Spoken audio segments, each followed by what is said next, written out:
Why, hello, everybody, and welcome back to the Truly Odd podcast, where we bring you some game news and some movie news. I want to say happy Valentine's Day to all the couples out there, and if you're not in a relationship, happy Valentine's Day to you as well. I hope you guys had a lovely weekend. Now, I was supposed to bring you this episode on Friday, but I was having a Valentine's Day with the lady, and she and I had a lovely weekend. I showed her the Lord of the Rings extended edition cuts, so that was a lot of fun. She ended up being a really big fan of Lord of the Rings, which makes me very happy because I love the Lord of the Rings films. So yeah, I hope you all had a lovely weekend, and let me know if you guys had a good time with your ladies and your gentlemen. Leave a comment down below what you guys did for your Valentine's Day. Keep it PG-13 if you guys can. But yeah, let's get right into the game news. Our first topic today is Tides of Annihilation has an extended gameplay walkthrough that was released. Now, if you remember our previous episode, I was talking about the state of play for PlayStation and how that all went down. And that was probably one of the most anticipated games I saw out of that list. So I was very excited and very happy that we got an extended gameplay walkthrough to show up within the next day or two after the state of play release. And I believe this is like a 8-minute, 15-minute walkthrough. I can't remember exactly, but wow. The graphics look phenomenal. The gameplay looks like a lot of fun. I'm loving the combat, and this just looks more and more like a game that I am excited to be picking up this upcoming release for it. And yeah, I love it when we have games that I wasn't expecting to be released in 2025. It just came out of nowhere for me. And I love it when I have years like that, when there's just a really cool game that I get all of a sudden excited about, and it's something I'm really looking forward to. In the description down below, I'll have a link to the YouTube video so you guys could take a look at it. And let me know what you guys think. Is this a game that you're interested in? Maybe you weren't interested in it during the State of Play announcement, but now that you're seeing this full walkthrough, you're more intrigued by it. Let me know what you guys think in the comments down below. Oh, looks like someone's playing music down the street. Forgive me if you guys could hear that music in the background. I'll do my best to try to edit that out best I can. But if not, my apologies. It seems someone's having a party down the street on a Sunday night. I don't know why. People got work tomorrow. Anyways, let's get on to our next topic. Record high sales for the PS5 on this holiday 2024. So, holiday 2024... Sony is announcing that they have had the record-breaking sales for the PS5. I think it sold, overall sales past 74 million. I believe this is 74 million units. So that's 74 million PS5s that were sold over this holiday break of 2024. Oh no, my mistake. That's 74 million in total. For sales. It looks like it's 9.5 million units between October and December of 2024, which is 37% higher than the previous year. So this is really good for Sony. I think the reason for this such a sales bump is they just announced the Pro earlier that year in 2024. So it was probably sales and things like that were happening for the PS5 Standard Edition. Now, in this article, I'm not sure if this is strictly pros or if it's strictly just a standard edition PS5, but I'm assuming it's a mixture of both. If you guys want, I'll put the article from IGN down below if you guys want to read it yourself, but I didn't see anything indicating whether these were pro consoles or standard edition consoles, but I'm thinking that's the reason we got such a high sales boost for PlayStation this past holiday, which is really good for Sony. Sony's been killing it, and they're doing a phenomenal job with their things that they're doing and their exclusive releases. I think Xbox is falling very far behind, and they better get the ball rolling, otherwise they're going to be left behind in the dust. On to our topic number 3. Elden Ring, I think it's Nightreign. Forgive me, I don't know how to pronounce that last part. I think it's Nightreign. Beta, so Elden Ring Nightreign beta experiences major server problems. I believe the developers of Elden Ring released a statement apologizing for the beta server issues. I honestly don't think this is a major concern.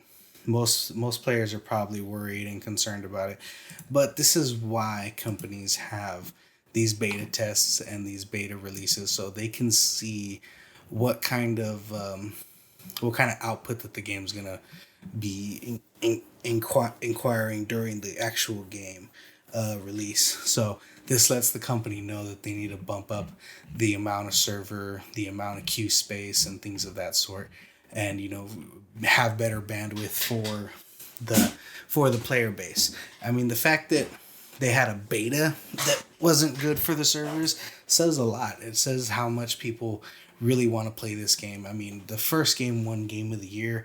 The even the DLC was up for Game of the Year, which is crazy because I don't think DLCs deserve to be up for Game of the Year.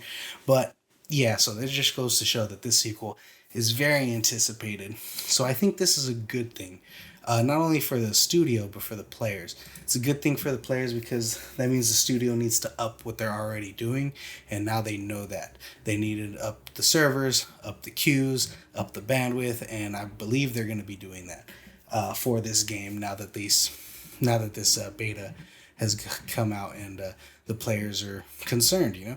So the studio is going to look good at the end when this game is released and they fix these server problems.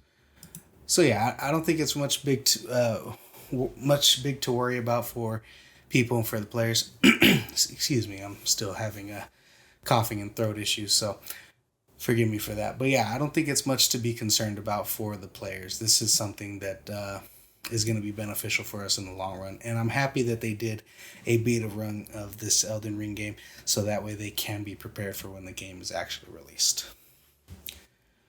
On to topic number 4, God of War Saga Remaster announcement could be happening soon. And this is a rumor, guys. So nothing set in stone here. I'm not big on talking about rumors, but I've heard a lot as far as this God of War remaster. I've heard that Blue Point's probably working on it. So there's been a lot going on in regards to this game announcement. And I think I mean, God of War is probably the best franchise that Sony has besides, Uncharted and some other really great games. I think God of War is probably the biggest. Santa Monica Studio is probably the best studio that they got working under their belts, in my opinion. But yeah, these games deserve to be remastered. The original God of War games are some of the best storytelling in gaming, and I am completely biased. Forgive me. I am a huge fan of the God of War series. It's probably my favorite gaming franchise of all time. So this is something that I'm very much looking forward to, and I'm hoping that we get an announcement soon. I was actually hoping that the State of Play that recently passed was going to be our announcement for this. So it's very unclear when we'll be getting an announcement, but I'm assuming we're going to get it around the 20th anniversary of the God of War franchise. Let's look that up real quick. For God of War. So the God of War original release date. Let's look up when that was. Oh, I spelled that wrong. Forgive me, guys. So the God of War original release date was March 22nd, 2005. March 22nd, 2005. So I'm hoping that we'll get an announcement this coming March 2025. It'll be nice for the 20th anniversary. That's going to be, I believe, a Saturday. So that's going to be beneficial as well for the studio. And I'm really hoping this is not a rumor. I'm really hoping we get this announcement and we get this game, because it's going to be a lot of fun to replay those and platinum them all. I have platinumed every God of War game except for the PSP games, because I don't have those ones. But and Annihilation and and the prequel one. I forgot what that one's called because I don't really like that one all that much. But yeah. So what do you guys think? Are you hoping that we get God of War remake? Are you hoping that excuse me? Are you hoping that we get an announcement soon, now that we're coming up on the 20th anniversary of the first God of War game releasing? Let me know what you think in the comments down below. On to our last game topic of the day, next gen Xbox rumors. So I've been getting bombarded with some of my friends and family asking me if this is legit, and I'm usually the go-to for friends and family on game news because I've been working in the game industry for quite some time. But I haven't really been in the under the umbrella as far as Xbox. I've mostly know things, and know some people at PlayStation. But I do also know a little bit about Xbox, but this is the first I'm hearing about this. Now, so far, the rumors that I'm seeing are where they're eyeing a 2028 release date, which makes sense to me. We're coming up on that mark, around that 7-8 year mark for these PS5 and Xbox consoles. So 2028 sounds like the holiday 2028 would possibly be when the next gen consoles would be releasing. So yeah, that sounds like a proper window for those releases. So that's looking accurate. Also, a comment from someone at Xbox, according to this article that I'll have in the description down below. It's going to have the largest technical leap you have ever seen in a hardware generation. Now, that's a pretty high praise. There's a lot of PCs and things out there that are very powerful. So I'm curious what kind of technical leap that they are talking about, because honestly, I feel like even since the announcement of this Xbox that they releases, they haven't had a game that fully utilizes the power of that Xbox. So all that hardware generational leaps is going to be wasted if Xbox don't develop exclusive games for that hardware. So regardless of what they say here, as far as these leaps are concerned, it doesn't matter if they're not going to utilize it. Now let's just say they have an exclusive Xbox game just for this Xbox and they utilize this. What could they possibly be showing us as far as tech? We're looking at 4K, 60 FPS, and ray tracing, all going with no problems, no performance issues, which would be very nice, which would be absolutely amazing. So I'm very much hoping that we can see that technical leap for the Xbox and a game that can utilize this tech leap. As far as specs are concerned, it's way too early to call for what the specs could be on this Xbox. We're going to have to wait another 2 years before we see anything as far as specs for the next gen consoles.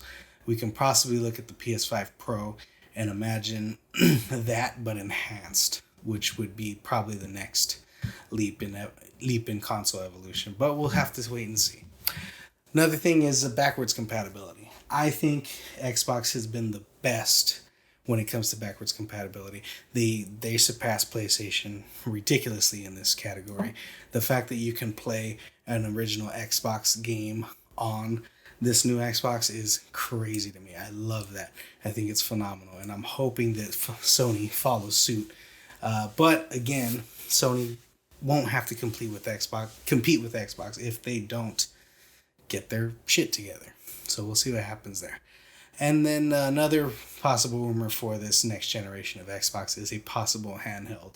Now, I don't think it's going to be like a Switch. It's not going to be an Xbox with that can be docked and undocked from the console. I'm thinking more it's going to come with a handheld. They'll probably work with, I believe they're called Steam Deck, which is from the Steam console, the little handheld PC.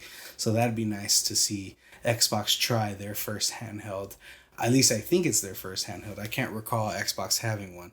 But I hope they don't do something crazy like they did with the Kinect and have it bundled like they did with the Xbox One. I'm hoping that they do their own thing, release their new generation console, and then have a nice portable console that can be compatible with it as the generations move along. So yeah, I think that's about it. There's not really much going on. When it comes to these rumors about next gen consoles, we're way too early in the process. We still got about 3 to 4 years before we're seeing their next gen consoles. So we'll see what happens. We'll keep an eye out for this, and I'm hoping that the technology really enhances and improves. I'm loving what this generation has done for the gaming community, and this next generation is looking to be even better. I'm just hoping Xbox actually develops for their damn console this time. So we'll see what happens with that. And that'll do it for the game news, guys. Is there anything specific that you guys want to speak about when it comes to game news? Let me know in the comments down below, and I'll take it all into consideration. But now let's move on to the movie news. Alright, guys, so our first topic for movie news is The Accountant 2. Before I get into that, our next topics will be reviewing Love Hurts and Captain America Brave New World. But before I talk about that, the reason I brought up The Accountant 2 first is because I saw this trailer before both of these movies, and I was so excited. If you haven't seen The Accountant, I recommend you stop this right now if you have the time and go and watch The Accountant. It is a phenomenal movie with Ben Affleck, and he does great, and I'm so excited to see this sequel. This trailer had me at the edge of my seat. I'm loving what I'm seeing so far. J.K. Simmons returns, even though, spoilers, because it's in the trailer, it seems his character passes away, and he has the accountant investigate into what happened to him. So it's looking like there's going to be some little bit of espionage going on, and I'm loving that he's teaming up with the investigator from the first movie and his brother. So this is really good. I was hoping to see Anna Kendrick in there because she did really good in the first movie, but honestly, I don't feel her character would belong even in a sequel to this movie because, you know, he's moved on and he's on to different things, and her story was kind of told in the original, and I didn't want her to be shoehorned into this one. They could possibly do, I'm hoping maybe a cameo in the movie, maybe towards the end when he's like taking a rest, maybe takes a vacation and goes sees her, who knows. But I'm absolutely excited for this movie. I hope you guys check out The Accountant 1, and I'm hoping you guys jump on board and watch The Accountant 2 when it is released, because this movie deserves all the monies, and I'm hoping that it does well enough to get a trilogy for The Accountant. Alright, on to our next topic. I'm going to be reviewing Love Hurts. Now, Love Hurts has been out for a while, so I'm going to talk full spoilers about this movie. I'm not going to get into too many specifics, like plot-wise, but if a spoiler comes out, then just fair warning. Go ahead and jump ahead about 5 to 10 minutes. Not 10 minutes, but about 5 minutes if you don't want the Love Hurts spoiled. So, this movie was disappointing to me. And the reason it was disappointing to me is because I wasn't expecting no Oscar caliber acting or anything like that. I was expecting fun, dumb action. And there is some fun, dumb action to be had in this movie. But there was just no substance. You know, the acting was very meh. The plot was very meh. Just there was nothing there to really hold on to. The only thing it had going for it was the action, but the action, even that, wasn't the best. I've seen much better and much lower budgeted movies. I was hoping for more of a John Wick or a Nobody, but you know, it just didn't happen. It was also a little too playful. The jokes didn't land. It really didn't make me laugh. There's one character who completely hates her job, but she continues to work there. But you know, I felt like her character was pointless in the movie. But then there was a point where she started falling in love with this other assassin that Ki-Hu Kwan's character fights, and that was kind of fun. But it really didn't go nowhere. I felt it was almost a waste. And I forget the lady's name, but she was in West Side Story. You know what, let me look this up for you real quick. I want to make sure I give you guys the name. Ariana DeBose. Now, I don't want to speak too soon, but I feel that her acting career, she needs to reevaluate what she's doing with her career. And the reason for that is because ever since West Side Story, which she won an Academy Award for Best Actress for, she has not been in anything really good or really notable. She was in Kraven the Hunter, which was horrible dog shit. She was in Argyle, which was not good at all. She was in Love Hurts now, which is also not very good. Now, a couple of her other projects I haven't seen. I also think she was in Wish. Was she in Wish? Hold on, let me see real quick. Yeah, she was in Wish, which is the Disney movie. I think she played the main character. That was also not a good movie. So her career is just falling sadly, which she's very talented. She's very gorgeous, and I want her to succeed. So I'm hoping she reevaluates her career and starts, call Steven Spielberg, get back on the train with him, because he helped you to your Academy Award, and he's phenomenal at what he does. But go back to Love Hurts.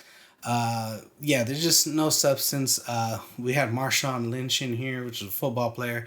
His acting was not very good. He was teamed up with another assassin character who has issues with his fiance or girlfriend at home, and it just really goes nowhere. And Sean Austin was there's a scene where Sean Austin gets killed. If you don't know who Sean Austin is, she was Sam in Lord of the Rings. But there's a scene where he gets killed. He's with Ke Kwan's character's brother, Knuckles or whatever. And I was hoping for more of an emotional impact from Ke Kwan's character when he found out that his boss or his mentor passed away. I thought they had a good connection going there. From what I seen, they had good trust, and then he just died, and I felt like there was no impact when it came to that death.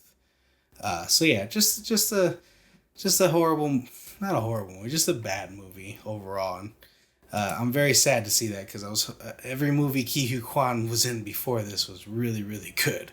And this one, I think, broke his record of great movies that he's in. I mean, he was in Indiana Jones, phenomenal. He was in The Goonies, phenomenal. He was in Everything Everywhere All at Once, phenomenal. He did, Loki. He did great in that. So, yeah, he finally has a bad movie under his belt as far as his most popular career. I'm sure there's other projects that he's done that I haven't watched. Oh my God, what's that one that he did with Brendan Fraser? Was it Encino Man? Even Encino Man was good. So, but yeah, have you guys seen Love Hurts? Or are you not going to look forward to seeing it? Are you going to watch it when it goes on streaming? Let me know what you think in the comments down below. Moving on, I'm going to jump into a review of Captain America Brave New World. Now, I'm going to do my best to not spoil this movie.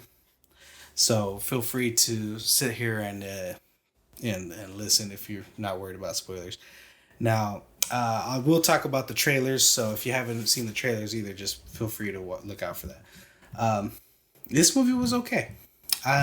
It wasn't the best MCU movie, but it wasn't the worst MCU movie. I think the Rotten Tomato score is at like 51%, which I think is perfect for this movie. It is not good. It is not bad. It's right in between. And, if you're a big moviegoer like I am, you can see the reshoots in this. You can see the horrible green screen, blue screen, whatever they used. You can see all the exposition that they used in this movie. I think this was a missed opportunity for this film. There's a lot of things going on in this movie that kind of connect with the Incredible Hulk film in 2008. And the missed opportunity, I feel, is a little bit of a spoiler here, but they should have had the Hulk in this. And the reason I feel like they should have had him in this is because a lot of the story being told is from his movie. And I thought it would have been a good idea to have Cap team up with Hulk in this story. So I think there was a missed opportunity there. But, it is what it is. And we got an okay movie out of this. The leader is our main villain. If you don't know who that is, don't worry about it. It's not going to be a big spoiler from you, but it is a character all the way back from the Incredible Hulk film. If you haven't, I think the Incredible Hulk movie is something you should watch before you see this movie, because you're going to miss a lot of the references and callbacks, and you're going to be like, who's this? What are they talking about? And that is why they have so much exposition in this movie, because there's a lot that they need to cover from that old Incredible Hulk film that a lot of people probably don't know for this movie. And now that they have a recasting of Thunderbolt Ross, which Harrison Ford does a great job. He's not sleepwalking in this. I think Harrison Ford, as of late, has really been doing great work as far as his career is concerned. If he did all the motion capture for his Red Hulk, I mean, phenomenal, so good. I love Harrison Ford, and Anthony Mackie's a really good actor as well. But there's just nothing here for them to really chew on. The dialogue wasn't very good, and honestly, I don't think this movie was directed very well. Um, I don't know the director. I don't know his other projects, but and I know, and I can't blame him fully. I know that there was a lot of reshoots for this film, so he had a lot going on with this film. But yeah, very lackluster Marvel film, and I'm hoping now that they've moved on from the Chapek era. If you don't know, I'm gonna give you a little insider into Disney. So there was Bob Iger was in charge of Disney all the way up, Disney and Marvel all the way up until like Endgame times. After he retired, another man named Bob Chapek took over Disney as the CEO, and he kind of mandated Kevin Feige, who's the main producer of the Marvel movies, to get as much content out as fast as you can. And because of that, we've had very lackluster quality in the MCU since Endgame. And this was probably one of the last projects they had since J-Peck left and Bob Iger returned. And Kevin Feige got his power back and got his ability to produce quality over quantity. So, uh, so yeah, there's been a lot of things going on with Marvel lately.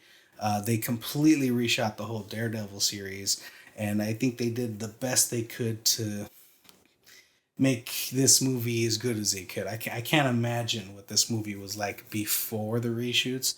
If the reshoots were worse than if the first shooting, if the original cut was worse than the reshoots, then damn, that's saying a lot. Especially because they did a lot of reshoots for this. And yeah, just a okay movie. I don't think it's the worst MCU movie. I still think the worst MCU movie, in my opinion, goes to Thor: The Dark World and Iron Man 2 or 3. Even though I enjoy Iron Man 2 personally, I know it's a bad movie, but I really didn't like Iron Man 3 personally. But what do you guys think? Where do you think this ranks as far as MCU films? If you want a spoiler discussion for Captain America Brave New World, let me know. We'll get a spoiler discussion going. Uh, as far as spoilers are concerned, I don't really talk spoilers about movies unless they've been out for a while. So, as far as Brave New World, maybe next week or next weekend we'll talk spoilers. But yeah, no, try not to leave too many spoilers in the comments for people that haven't seen the movie. All right, guys, on to our next topic. Will Smith seems to be developing a Hitch sequel. Now, if you haven't seen Hitch, Hitch is a romantic comedy that Will Smith came out with a couple years ago. And according to this article from Collider, it looks like he is developing a Hitch sequel without the original director. And I think he's quoted as to saying that is, that's Hollywood for you. But yeah, I liked the original Hitch movie. I think it's a movie that I go back to every once in a while when I want a feel good movie. It's really feel good movie. I am hoping they bring back. I was gonna say Kevin Smith. I hope they bring back Kevin James. He was the other co-lead in that movie. But yeah, I think this is a good idea. Will Smith, since the slap with Chris Rock, has needed some projects done in his belt. He needs to get away from that as far as possible, and he's done good with the Bad Boys movies. But I don't think he's really done anything else. It's good for him to go back into his career of films and try to rekindle something that worked out really well for him back then. People need to see him not just as the action guy but as the comedy guy as well.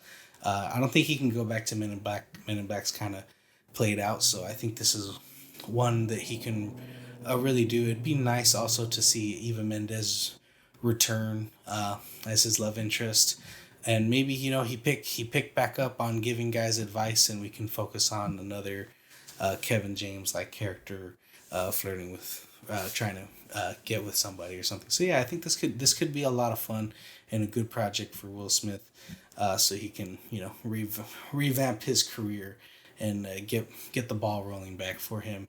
Because right now the only thing working out for him is Bad Boys. So I think he needs this. What do you guys think? Have you seen Hitch 1? Are you excited to see a Hitch 2 sequel? What is it, 20 years later? I think the original came out in 2005. Yes, it did come out in 2005. So yeah, are you guys excited for this? Let me know in the comments down below.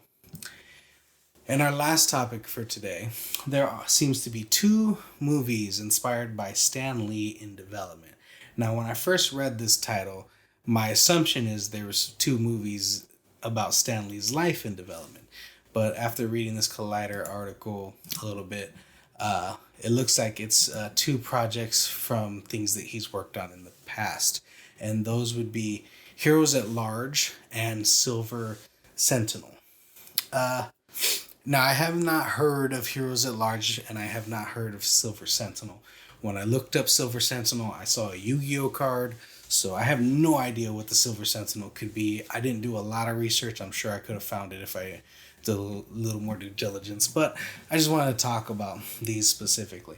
These are not Marvel Studios projects. These are separate projects.